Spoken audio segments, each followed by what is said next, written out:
Hello guys, সবাইকে good morning. তো সকাল সকাল উঠে হাত মুখ ধুয়ে এখন চলে আসলাম বাইরে। আর এই দেখো আমার হাতের মেহেন্দিটা, যেটা আমি রাত্রে পরেছি। কি সুন্দর কালার হয়েছে তাই না? ডিজাইনটা কেমন হয়েছে তোমরা জানিও।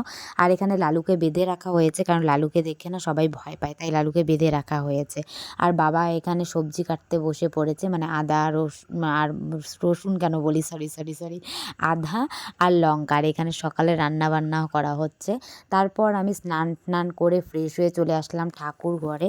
ঠাকুরের জন্য ফল টল কাটবো, তাই এই গামলার মধ্যে জল নিয়ে পুরো ভিজিয়ে রেখেছি সব কিছু। আর মা এখানে মানে ঘরের পুজো রেডি করছে। তারপর আমি এখান থেকে ধুয়ে ফলগুলো কাটছি আর রেডি করছি সব কিছু। তারই মাঝখানে পুরোহিত মশাই চলে এসেছে, আর আমার এখনও ফল কাটা শেষই হয়নি। বাকিটা যাই হোক পুরোহিত মশাই করবে। তো আমি মোটামুটি রেডি করছি, এখানে ভাগ্নি ঘোরাঘুরি করছে। তারপর আমি এখন রেডি হতে চলে এসেছি। পুজোর কাজ মোটামুটি করে দিয়ে আমি এখন রেডি হতে চলে এসেছি। আর এদিকে মাও লাল পাড় সাদা শাড়ি পরেছে, আর আমিও লাল পাড় সাদা শাড়ি পরেছি। তো কুচিটা ভাগ্নিকে বললাম একটু ধরে দিতে। আর এত তাড়াহুড়োর মধ্যে এখন শাড়িটা পরতে হবে যে আমি একা একা পারবও না। আর সবসময় তো আর শাড়ি পরা হয় না, হঠাৎ পরতে গেলে তো একটু ওলট পালট হয়ে যায়। তাই আর তার মধ্যে একাই পরছি আমি। তো ভাগ্নিকে বললাম কুচিটা ধরে দেয়, আমি তাড়াতাড়ি করে শাড়িটা পরে নিই, কারণ ঠাকুরমশাই যেহেতু পুজোতে বসে পড়েছে, তাই বেশিক্ষণ আর লেট করা যাবে না। তো চলো শাড়িটা পরে তারপর দেখা হচ্ছে তোমাদের সাথে। তো শাড়ি পরা তো পুরোপুরি হয়ে গেছে, কিন্তু বাকি আর রেডি না হয়ে আমি সবার আগে আলতাটা নিয়ে পায়ে পরা শুরু করে দিয়েছি, কারণ অনেক দিনের ইচ্ছে আমার আলতা পরবো। তো বাড়ির পুজো যেহেতু, আর এত সুন্দর শাড়িটা পরেছি লাল পাড় সাদা শাড়ির সঙ্গে আলতাটা ভালোই লাগবে, তাই আলতা পরে তারপর এখন আমি পুরোপুরি রেডি। তো চলে এসেছি ঠাকুর ঘরে, আর দেখছি মা সুন্দর নাচ করছে, পুজো হচ্ছে, ঢাক বাজছে, তো সেই তালে তালে মাও নাচ করছে। তারপর এখানে আমি ধূপ জ্বালাচ্ছি। ঠাকুরমশাই বলল ধূপটা জ্বালাতে। তো রেডি যেহেতু হতে গেছি, এদিকে বাকি অনেক কিছুই বাকি রয়ে গেছিলো। তো এসে এখন ধূপকাঠি সব জ্বালিয়ে তারপর ঠাকুরমশাইকে দিচ্ছি। তারপর বাবা এখানে পুজোতে বসে পড়েছে। প্রথমেই বাবাকে পুজোতে বসতে হয় নাকি, বাবা এই নারকেল দক্ষিণা তারপর দান করে। তো বাবা পুজোতে বসে পড়েছে। আর দেখো কত সুন্দর সাজানো হয়েছে ঠাকুর ঘরটা। আর আমাদের এই পুরোহিত কিন্তু দারুণ পুজো করে। তো মা এখানে চালুনের প্রদীপগুলোতে তেল ভরে ভরে দিচ্ছে। আর এখানে আমি দাঁড়িয়ে ফটো পোজ দিচ্ছিলাম, ঠিক আছে, ভাগ্নি ফটো তুলে দিচ্ছিলো। আর এই দেখো চুড়িগুলো, মানে আলাদাই একটা না ফিল হচ্ছিলো আমার শাড়ি ঠাড়ি পরে। তো যাই হোক, এখানে বাইরে খিচুড়ি রান্না চলছে, লাবড়া চলছে রান্না। খিচুড়ি লাবড়া দুটোই হবে, সাথে পায়েসও হবে।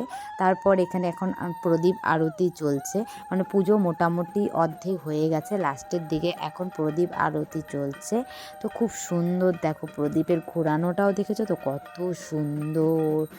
যাই হোক, তো এখন পুজো টুজো করে বাবা এদিকে ঘন্টি বাজাচ্ছে আর মা নাচ করছে। দেখো এই দৃশ্যটাই তো সুন্দর একটা না, মোমেন্টটা কি ভোলার মতন বলো, এইটাই রয়ে যাবে আমাদের স্মৃতিতে। আর এখানে পুজোর যেহেতু আরতি হচ্ছে, তো সেই জন্য মাও এদিকে নাচ করছে আর বাবাও ঘন্টি বাজাতে বাজাতে নাচ করছে।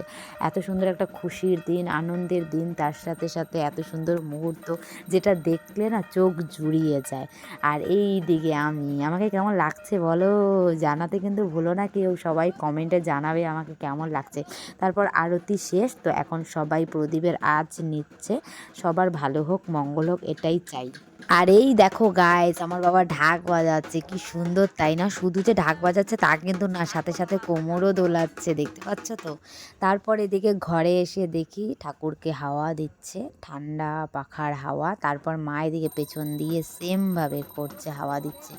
তো যজ্ঞের মানে কাঠ সাজানো হয়ে গেছে, এখন যজ্ঞে আগুনটা দেবে।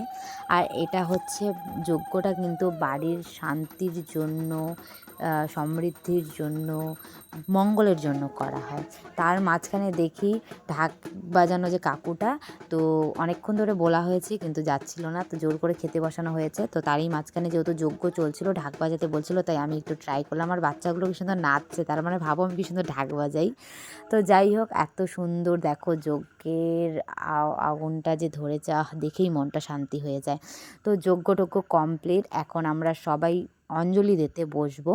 তো যজ্ঞে যেহেতু বসেছিলাম, তাই ঘোমটা দিয়ে দিয়েছি, কারণ যজ্ঞে বসলে নাকি মাথায় কিছু কাপড় টাপড় দিতে হয়। আর তারই মাঝখানে বেলপাতা খুঁজে পাচ্ছিলাম না, অঞ্জলি দেবো, তাই মাকে ডাকছিলাম। আর ভাগ্নি আমাকে দেখছিল, তাই আমি একটু স্মাইল দিয়ে দিলাম। তারপর এখন সবাই মিলে অঞ্জলি দিতে বসে পড়েছি। মা বসেছে, আমি বসেছি, দিদা বসেছে, বাবা বসেছে আর আমার এক মাসি বসেছে। আর মন দিয়ে মন্ত্র পড়ছি। আর এই বললাম না, এই পুরোহিত মশাইয়ের মন্ত্রটা না পড়াতে তুমি একদম স্পষ্ট শুনতে পারবে, কোনো প্রবলেম হবে না। অন্য অন্য পুরোহিতের যেমন মন্ত্র অর্ধেক তুমি বলতে পারবে, অর্ধেক বলতেই পারবে না, বাট আমাদের এই পুরোহিতের মন্ত্রটা সত্যি বলতে খুব সুন্দর, যেটা শুনলে মন শান্তি হয়ে যায়। তো অঞ্জলি কমপ্লিট। এখন যজ্ঞের মধ্যে দুধ দিয়ে যজ্ঞটাকে ঠান্ডা করতে হবে, তাই দুধটাকে গোলানো হচ্ছে সুন্দর করে। তারপরেই দেখো দেওয়ারও কিন্তু একটা খুব সুন্দর নিয়ম আছে। তো যজ্ঞে দুধ দিয়ে ঠান্ডা করার পর প্রথমেই বাবাকে দেওয়া হয়েছে, এখন মাকে তিল মানে যজ্ঞের ফোঁটা আর চরণামৃত। তারপর আমি বসে পড়লাম যজ্ঞের ফোঁটা আর চরণামৃত নিয়ে এখন আমি চলে যাচ্ছি বাইরে। আর দেখো লালুকে যেহেতু বেঁধে রাখা হয়েছিল সেই সকাল 10টায়, সারা দিন পায়নি, তো মানে ছাড়ার সাথে সাথে বাবার কোলে উঠেছে আদর খাওয়ার জন্য। তারপরে এই দেখো আমাকে শাড়িটা পরে কেমন লাগছে অবশ্যই জানিও তোমরা, বারবার বলছি। তো এটা ছিল আমার ফাইনাল লুক। তো চলো আজকের জন্য সবাইকে টাটা। ভালো লাগলে অবশ্যই লাইক কমেন্ট শেয়ার করতে ভুলো না।